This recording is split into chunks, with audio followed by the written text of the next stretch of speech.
Well, it's a disappointing way to end our season. But I told the guys in there I'm really proud when I thought we played really, really well. I think the attempts in the game were 67, whatever they were, 37 shots. We only gave up 5 shots in the last 2 periods. Won the face-off game. A lot of games when you play like that, you're going to win games. Tonight, I remember a long time ago, Jack Parker said sometimes they should call this game goalie, not hockey. I thought he was great. I got to tip my cap. And listen, they're a battle-tested team, and they play hard and they block shots, but I thought Griegels was outstanding. He was definitely the difference in the game. You've said in the past that if it helps you sleep at night, you can say the goaltender was just hot, but did you think you made the plays to try and get him around him and he just stopped him, or? Yeah, we had some great chances. Frazier had a breakaway, and I think Ryan had a partial breakaway, and Woody had 2 or 3 chances right on the doorstep, and he made the saves. In the first period, could have easily been 2-2. He made some big saves. In the second period, we played really well. In the third period, they had 1 shot on net. In the third period. Now when I watched the film, could we have screened him more? Maybe. Could we have fought more? Possibly. But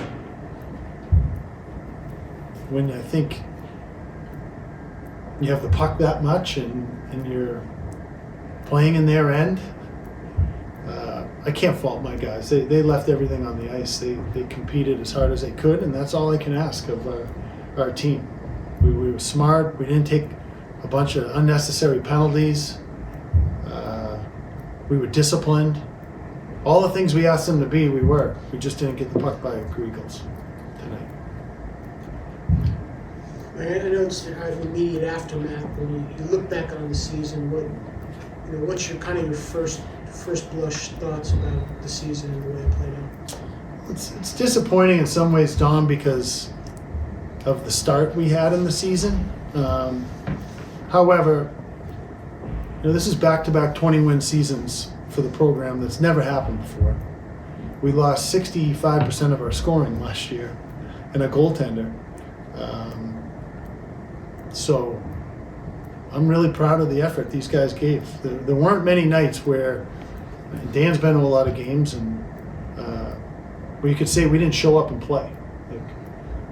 We competed on a nightly basis, and that's what I ask of these guys. They did the right things off the ice. They show up every day at practice and compete. And it's disappointing we're not going to the Garden next week because I thought we had a team that could compete there, and I still do. But today, Lowell found a way to get 1 more goal than we did. Is that just the nature of these 4 or 5 games, especially in a single elimination tournament? Yeah. I think it's incumbent as we keep building the program, try to be in a position where this doesn't end your season, that you move on to a national tournament. And I think that's the next step for us.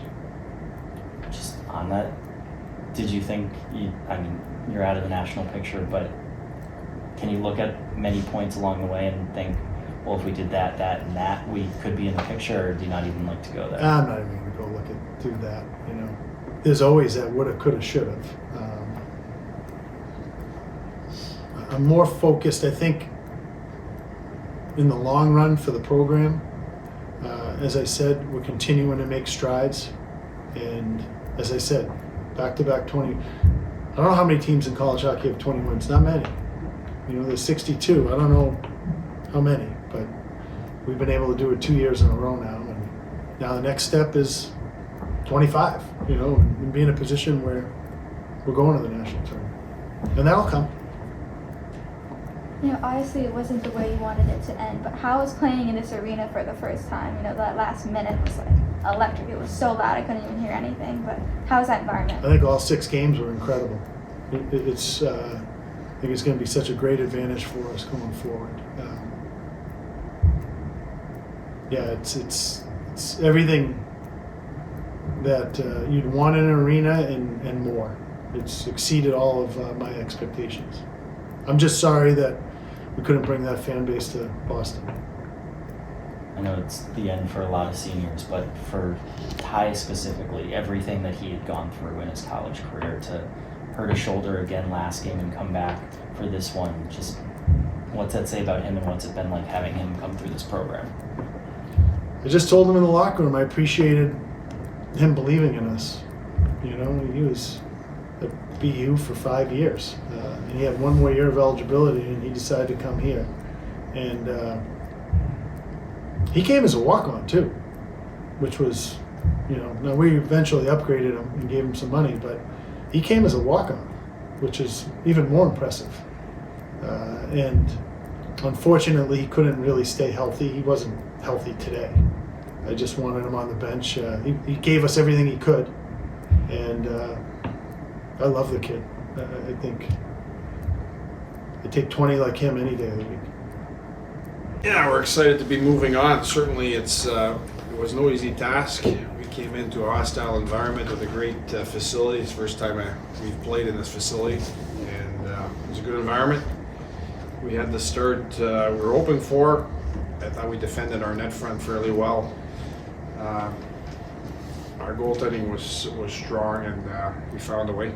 So this time of year, it's never perfect, and it certainly wasn't tonight. Until that last goal, you had to be thrilled with the way your team protected a 2-goal lead in the third period on the road. I mean, that was almost textbook hockey. Yeah, I was. I thought our puck poise in the third period was average. Okay. I wasn't that satisfied with the puck poise. At the same time, you know, they're making a push, and they're a very good hockey team. So, yeah, it wasn't perfect, but we found the way, and I really was pleased with the commitment level and the sacrifice of the guys for each other. I thought there was several key shot blocks, and yeah, it was good that way. Coach, is this typical of the way Gustavs has been playing, or is this a level above what he's been doing? Well, I mean, I'll watch a film. I thought he played well. He's a very good goalie. I thought he was one of the top 4 or 5 goalies in the country, and that's why we nominated him for the Hobie. And you know, we feel he's an excellent goalie. He was obviously a Hockey East All-Star, and it's a good league this year. So yeah, we feel very strong with him or Henry in net. You only had 5 shots across the last 2 periods, but how did you manage the game to keep UConn off the board as long as you did? Yeah, I mean, it's what we were referring to earlier. It's not storybook ending. We would have liked to have a little bit more pressure, but yeah, it's. I thought we defended the middle of the ice pretty well, and overall, as I watch it back, I'm pretty sure I'm going to be confident that we had a couple opportunities to manage it a little bit better in the offensive zone. Your team is obviously very defensive oriented, so does taking that 2-goal lead early in the game pretty much play right into the hand that you want to play in a game like this? Well, I think you're going to ask any coach at this time of the year, and they'll choose to play and not chase the game, right? Yeah. And that's one of those situations. But yeah, a good start on the road is key if you're going to have success.